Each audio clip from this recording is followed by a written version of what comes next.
La portada. 7 de la noche con 23 minutos, así lo marca el reloj de Contraportada. Análisis de Contraportada con el maestro Alfonso Zárate. ¿Cómo le va, maestro Zárate? Buenas noches. Bien, Carlos, gracias, buenas noches.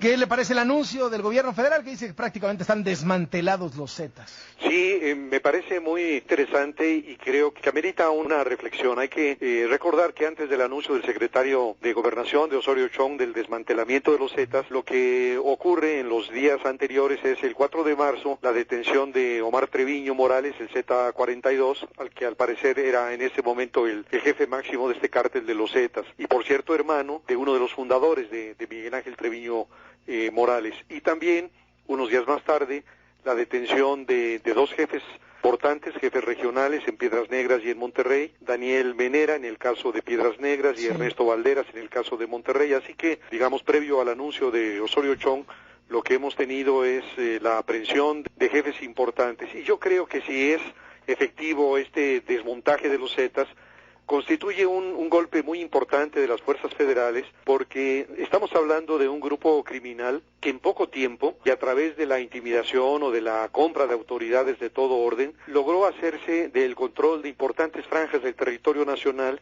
e incluso tener presencia en algunas ciudades importantes de los Estados Unidos. Y desde luego el otro rasgo que caracteriza a los Zetas es que a partir del dominio de los territorios incursionaron en el secuestro, en la trata de personas, en la extorsión y en otros delitos que lastiman a la sociedad. Y conviene también recordar, Carlos, que los Zetas surgieron a finales de la década de los 90 a partir de la decisión del que entonces era el jefe del cártel del Golfo, Osiel Cárdenas Guillén, de reclutar a un grupo de militares que se habían graduado en operaciones especiales en Estados Unidos, en el Fort Benning en Georgia, que antes fue conocido como la Escuela de las Américas, y que en el ejército mexicano formaban parte de lo que se llaman GAFE, que son estos miembros del grupo aeromóvil de fuerzas especiales. Así que estos desertores del ejército mexicano se convirtieron en primer término en el brazo armado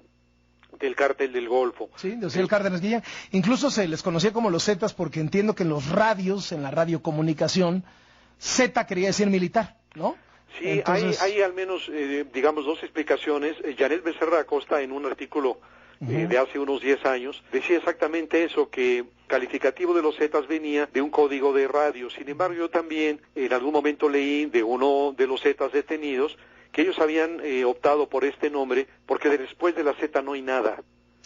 Es decir, la Z es la última letra del abecedario y, digamos, son la última instancia, lo inapelable. Entonces, bueno, lo cierto es que este grupo innovó en el escenario del narcotráfico en México en varios órdenes, Carlos. En primer lugar, en el hecho de que la mayoría de los cárteles hasta ese momento tenían una sola preocupación, que era proteger las áreas de cultivo de enervantes y proteger las rutas. Pero ellos impusieron una lógica distinta, el control de territorios, que al final de cuentas se convirtió en una experiencia, y yo diría hasta cierto punto continúa una experiencia muy dura para segmentos de la colectividad. A mí me ha tocado encontrarme gente aquí en la Ciudad de México que me dice, venimos huyendo de los Zetas en Tamaulipas. La otra nota de este grupo delincuencial es la brutalidad. Y también diría que el hecho de haber sido entrenados en Estados Unidos antiterrorismo les dotó de conocimientos que les permitieron crecer de una manera muy rápida, tener ranchos como campos de entrenamiento,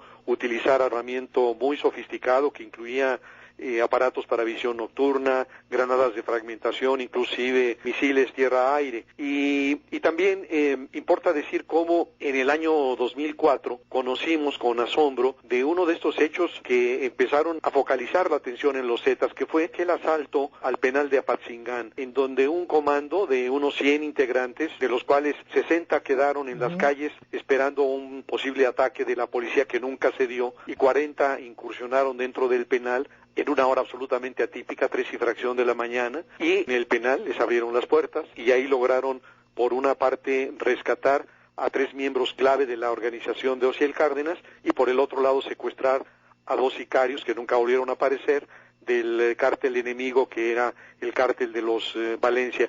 Y este hecho en Apatzingán ya mostró que para entonces el cártel del Golfo ya había sentado sus reales en territorio michoacano en los días de Lázaro Cárdenas Batel. Así que bueno, hay toda una historia que es una historia de horror, de lo que ha significado este cártel en la historia de nuestro país. Así que ojalá que tenga razón el secretario de Gobernación al decir que está desmantelado, y lo más importante, Carlos, que habrá que seguir es si a ese presunto desmantelamiento sigue realmente la recuperación de estos territorios por parte de las autoridades, porque al final de cuentas lo que importa no es cuántas cabezas nos entrega la administración, sino si la sociedad recupera la tranquilidad.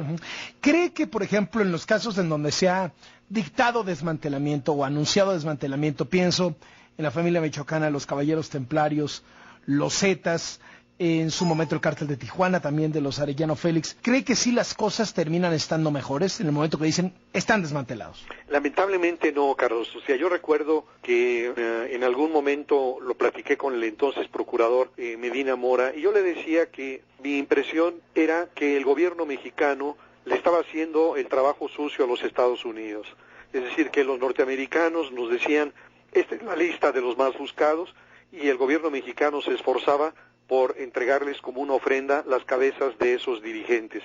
Pero que cada vez que había un descabezamiento, lo que se percibía era el ascenso de hombres más turbios, más violentos y menos cerebrales que ocupaban las posiciones directivas de estos grupos, o en otros casos una especie de metástasis en donde al descabezamiento, y nada más hay que recordar cómo a lo mejor hace 20 años estábamos hablando de 3 cárteles y ahora hablamos de la multiplicación de los cárteles. Así que la verdad es que hay elementos para la inquietud, para la preocupación de que realmente, por ejemplo, en el caso de Michoacán, el desmantelamiento de la familia michoacana y de los caballeros templarios se traduzca en tranquilidad. Mi duda es si una vez que venga un repliegue, porque no pueden permanecer ad infinitum las fuerzas federales, una vez que empiece a reducirse la presencia federal, empiecen a darse nuevos rebrotes de criminalidad. Y esto es así, Carlos, entre otras cosas, porque a lo largo de los lustros y de las décadas crearon realmente un ejército. Es decir, estamos hablando de decenas de miles de niños, de adolescentes, reclutados, algunos de ellos para ser halcones, para ser monitores, y después van ascendiendo al nivel de sicarios, y todo esto pues nos habla de un desafío verdaderamente formidable, en donde una de las maneras de ir recuperando terreno es logrando que la economía crezca. En la medida en que seguimos manteniendo estas tasas de 2.1, 2.3 de crecimiento, que generan unos 400, 500 mil empleos al año y que dejan a otro millón de jóvenes en la nada, no les damos más opción que la emigración, que el comercio informal o incursionar en la violencia delincuencial. Maestro Zárate, como siempre, muchísimas gracias. Un abrazo, Carlos. Le mando un abrazo fuerte, el maestro Alfonso Zárate, analista de Contraportada con el desmantelamiento de los cárteles, particularmente este anuncio de los Zetas.